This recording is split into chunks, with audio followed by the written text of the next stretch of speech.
Israel और America के बीच गहरी मित्रता मानी जाती है, लेकिन इस वक्त नेतन्याहू अमेरिका से बहुत गुस्सा है क्योंकि माना यह जा रहा है कि बाइडेन ने एक तरह से इजराइल को सरेंडर करने को बोल दिया है। बाइडेन नहीं चाहते कि अब गाजा के अस्पतालों को टारगेट किया जाए, लेकिन नेतन्याहू ने भी बाइडेन को तका सा जवाब दे दिया है कि जब तक गाजा को पूरी तरीके से समतल नहीं कर देंगे, बमबारी जारी रहेगी।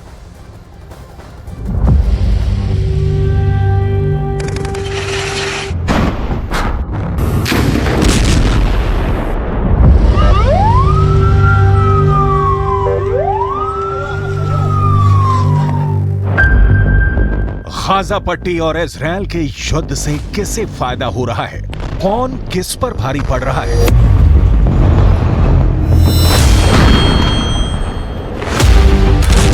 किसका दांव, किसकी बटखनी और चारों खाने चित कौन हो रहा है?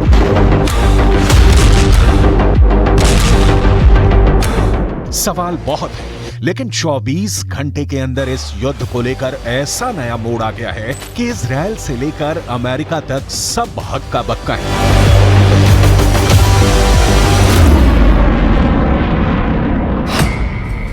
सब पूछ रहे हैं कि क्या अब अमेरिका वर्सेस इजराइल होने जा रहा है? क्या इजराइल अब अमेरिका से लड़ने वाला है? क्यों कहा जा रहा है कि नेतन्याहू का कोड व्हाइट हाउस एक्टिव हो गया है? कोड व्हाइट हाउस यानी सीधा नेतन्याहू वर्सेस बाइडेन होने वाला है।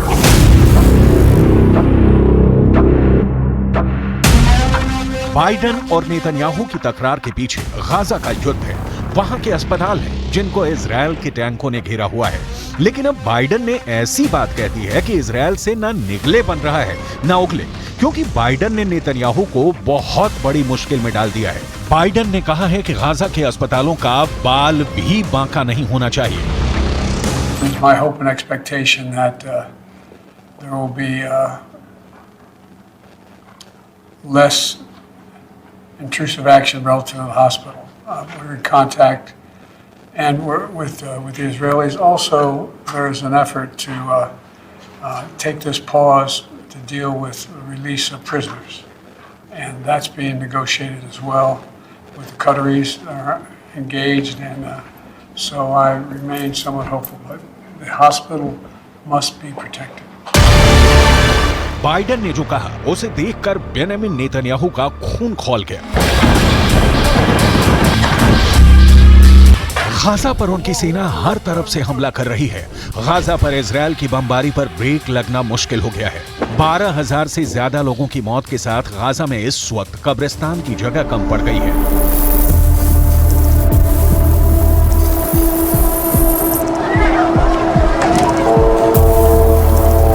5,000 से ज्यादा बच्चे मारे जा चुके हैं और अब बाइडेन की तरफ से मांग की गई है कि गाजा के अस्पतालों पर हमले रोके जाएं। लेकिन बाइडेन की वार्निंग से बेफिक्र नेतन्याहू इजराइल के सैनिकों के बीच पहुंचे हैं और उन्होंने साफ कह दिया है कि अब बमबारी पर कोई ब्रेक नहीं लगा सकता। गाजा पर तब तक हमले जारी रहेंगे जब तक इजराइल की जीत नहीं हो जाती।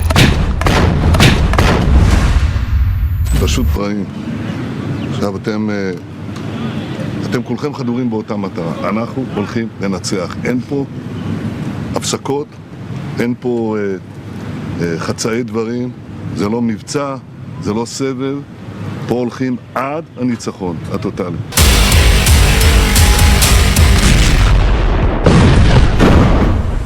आखिर क्या वजह है कि गाजा और इजराइल के युद्ध को लेकर अमेरिका और इजराइल के बीच टक्कर देखने को मिल रही है?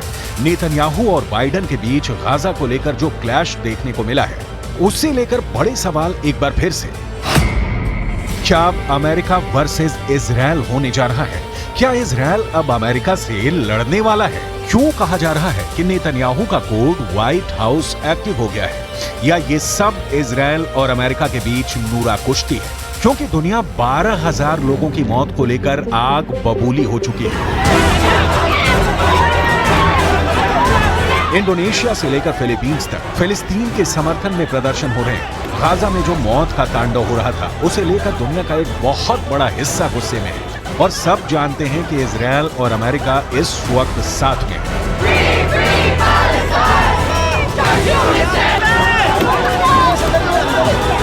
Israel is being funded by the United States The bombs being dropped on Gaza come from the United States. The bullets used on Palestinians come from the United States. The drones used on Palestinians come from the United States. The U.S. has an overwhelming responsibility for the humanitarian catastrophe that is happening now in Gaza. And the U.S. has not called for any kind of meaningful ceasefire that would prevent the carnage that we are seeing. यही हाल Europe से लेकर Australia का है। फिलिस्तीन के समर्थन में यहाँ भी लोग जमा हो रहे हैं, गाजा पर बमबारी का विरोध कर रहे हैं।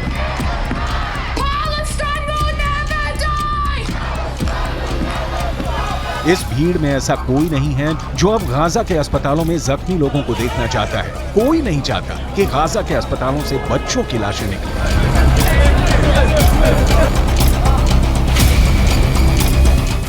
Between Palestine and Israel can be seen as complex, but what's happening right now is very straightforward, and we need a ceasefire.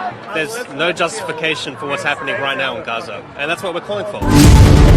यही दबाव अब फ्रांस से लेकर ब्रिटेन भी पहुंच चुका है। यहाँ हथियार बनाने वाले उन कंपनियों के खिलाफ प्रदर्शन हो रहे हैं जो अमेरिका को गोला बारूद बेचते हैं और फिर वही हथियार और वेपन सिस्टम इजरायल को पहुंचाए जाते हैं। पूरे यूरोप में मांग उठ रही है कि ऐसी कंपनियों का बॉयकॉट किया जाए जो इजरायल की वॉर मशीनरी को चला रही है। Directly responsible for Palestinian civilian lives being taken, for Palestinians being killed. So this factory assembles key components of the Israeli fighter jets that are used to drop bombs on men, women and children in Gaza. And we are trying to stop its production today. So we are trying to stop workers from going in while we're holding this picket line.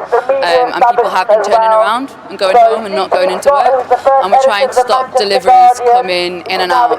So stop any kind of key product movement, which again, so far we've been successful. अब Gaza और Israel के युद्ध को लेकर America का अचानक gear बदलने के पीछे बहुत से मकसद बताए जा रहे हैं।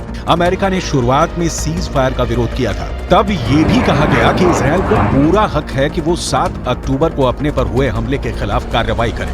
लेकिन अब गाजा में 12,000 लोगों की मौत होने के बाद और खासकर तब जब बच्चों की लाशें दुनिया के हर मोबाइल फोन तक पहुंच चुकी हैं, अमेरिका गोलीबारी रोकने और अस्पतालों को बचाने की बात कर रहा है। इसकी 2 वजह हो सकती है। पहले कि अमेरिका गाजा पर पहले खामोश रहने के बाद अब अपना मानवीय चेहरा दिखाना चाहता है। दूसरा ये कि बेंजामिन नेतन्याहू को लगता है कि अगर युद्ध को लेकर वो कड़े फैसले लेंगे तो घरेलू राजनीति में उनको फायदा मिल सकता है। extent people need to be evacuated from one hospital to another hospital in order to ensure the continuation of care, evacuation routes have to be safe. And the Israeli government has told us as recently as today that there are and will continue to be evacuation routes for people leaving hospital compounds. Netanyahu इस वक्त युद्ध के बीच Israel की घरेलू राजनीति में भी फंसे हुए हैं। उनके खिलाफ कई तरह के आरोप हैं और इस वर्ष की शुरुआत से ही उनके खिलाफ लगातार प्रदर्शन हो रहे हैं। लेकिन नेतन्याहू इस वक्त वॉर जोन में बिजी हैं। वो हर उस मोर्चे पर जा रहे हैं जहां की तस्वीरें हमास को भी परेशान करेंगी और इजरायल में उनके विरोधी भी उसे बचा नहीं पाएंगे। नेतन्याहू जानते हैं कि इस वक्त इजरायल में युद्ध सबसे बड़ा मुद्दा है और वो उस नाराजगी से लोगों का ध्यान हटाकर युद्ध की तरफ करना चाहते हैं। यही वजह है कि इजरायल ने हमास का अस्पताल कनेक्शन भी निकाल लिया है। इजरायल का दावा है कि गाजा के अस्पतालों को हमास अपने अड्डों की तरह इस्तेमाल करता आया है और उसने अब इसके नए वीडियो भी जारी कर दिए हैं जिसमें गाजा के रंतीसी अस्पताल में हमास की सुरंग होने का दावा किया है। You can see the tunnel. The tunnel is let down more than 20 meters down. The rowboat found a door over tunnel. It's part of the same floor and it slides down here. And this is the place where I showed you the tunnel. I want you to see. We are now in the area of the basement of the hospital. I want to show you a room where we found all the gear, the operational gear, what Hamas is holding inside the hospital. Israel की सेना का दावा है कि Hamas ने इस अस्पताल को अपने अड्डे की तरह इस्तेमाल किया है और यही हाल गाजा के बाकी अस्पतालों का भी है। वैसे गाजा से आ रही रिपोर्ट से पता चला है कि गाजा के अहली अरब अस्पताल जिसमें इस वक्त 500 से ज्यादा मरीज हैं, वहां इलाज पूरी तरह से बंद